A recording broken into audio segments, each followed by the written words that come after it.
नमस्कार दोस्तों, मैं पंडित रामकृष्ण शास्त्री अपने YouTube चैनल पर आपका स्वागत करता हूँ।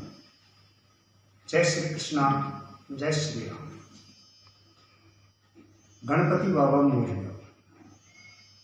आज गणपति बाबा के शुभ जन्मदिन पर सभी लोगों को गणपति चतुर्थी की शुभकामनाएं।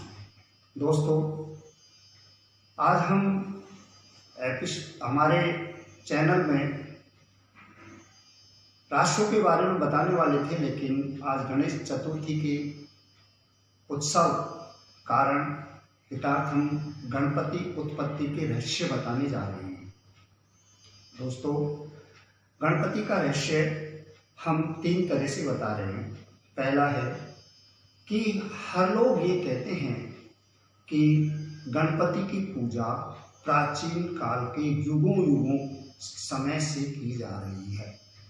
शिव और पार्वती की शादी में भी गणपति की पूजा की गई थी, ऐसा हर शास्त्र कहता है। और शक्ति और शिव की जब विवाह हुआ था उस समय भी गणपति की पूजा की गई। तो वो गणपति कौन था?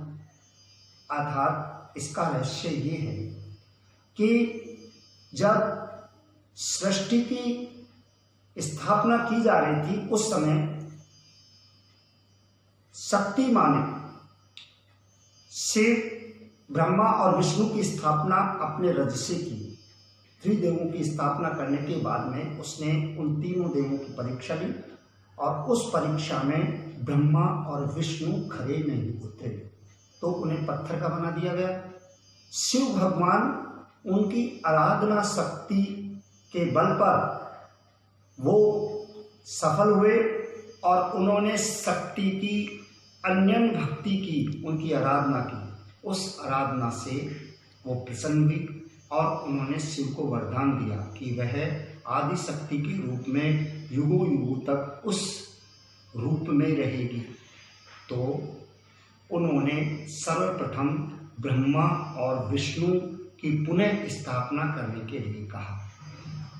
शिव भगवान के इन बातों से शक्ति मां ने ब्रह्मा और विष्णु की पुनः स्थापना की और शिव ने शक्ति के 5 तत्वों को लेकर उन्होंने ब्रह्मा को उन तत्वों का पुंज दिया और कहा कि इस पुंज से सृष्टि का निर्माण करो। ब्रह्मा जी ने उस पुंज का पहले पूजन किया और उसी से प्रकृति के भेदन का कार्य शुरू किया, प्रकृति का निर्माण करना शुरू किया। सर्वप्रथम 7 ऋषियों की स्थापना की गई। तो वो जो पुंज ब्रह्मा ने प्रथम शक्ति मां का पंचभूत तत्व जो पूजा था, उसी को रूप हम आज भी सर्वप्रथम मिट्टी का गणेश लेकर पूजते हैं। यही गणपति का प्रारंभ से युगों से पूजन की विधि आ रही है। दूसरी स्थापना मनवंतर समय की है कि सागर के मंथन के बाद 14 रत्न जो निकले थे उसमें सर्वप्रथम रत्न विष निकला था। तो भोलेनाथ ने वो अपने सागर भक्त के अनुरोध पर उसे पान किया। तभी भोलेनाथ का कंठ जो है नीला पड़ गया और उसी से भोलेनाथ का नाम नीलकंठ कहलाया। लेकिन 13 जो अन्य रत्न थे 14 में से, उनमें सभी रत्न अच्छे थे जो देवता और राक्षसों ने अपने आप में बांट लिया। पार्वती माँ इससे बहुत नाराज हुई।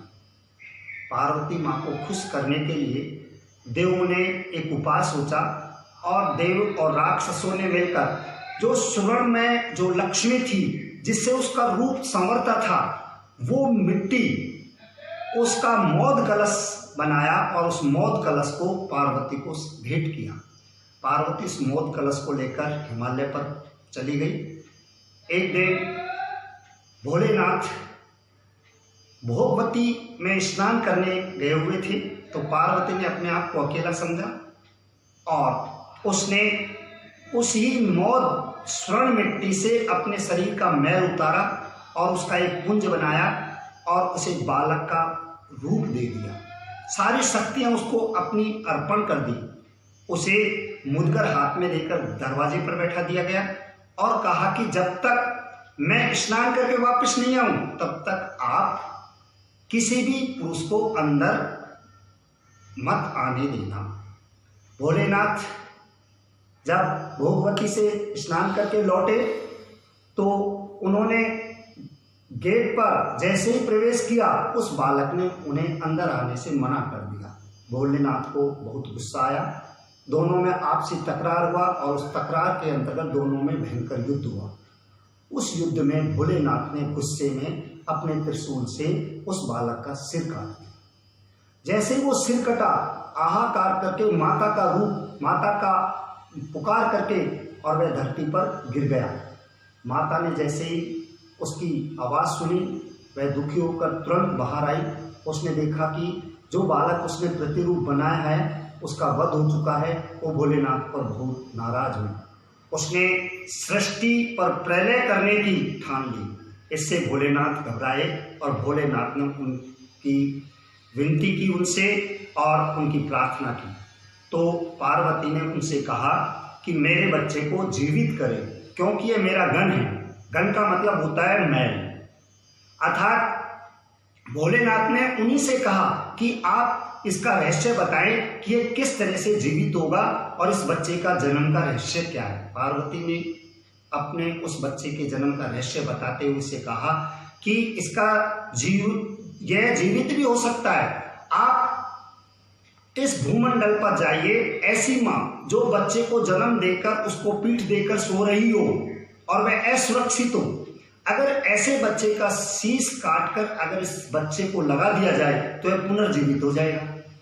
तो भोलेनाथ संपूर्ण पृथ्वी पर घूमे लेकिन उन्हें ऐसा कुछ नहीं मिला। लेकिन अंत में वो गंगा के तट पर एक वृक्ष के नीचे बैठी हुई हथिनी को उन्होंने देखा। तो हथिनी ने कुछ समय पहले ही बच्चे को जन्म दिया था और वह उसकी तरफ पीठ करके सो रही थी। भोलेनाथ ने ऐसा अवसर देखकर उस बच्चे का, हाथी के बच्चे का सिर काटकर ले आए और उस बच्चे की गर्दन पर लगा दिया। तो दोस्तों तभी से इनका नाम गजानन पड़ा, अर्थात गज आनन, गज का मुख। और गणेश जो है वो गण अंश अर्थात पार्वती माँ का शरीर का जो अंश है, मैल है, उसका पुंज, उससे गणेश नाम पड़ा। इस तरह से गणेश और गणपति अर्थात गजानन इनका नाम पड़ा हुआ है। नमस्कार दोस्तों, अगले वीडियो में फिर हम आपसे मिलेंगे। अगली बार हम तीसरा रहस्य गणपति का आपको बताएंगे। नमस्कार।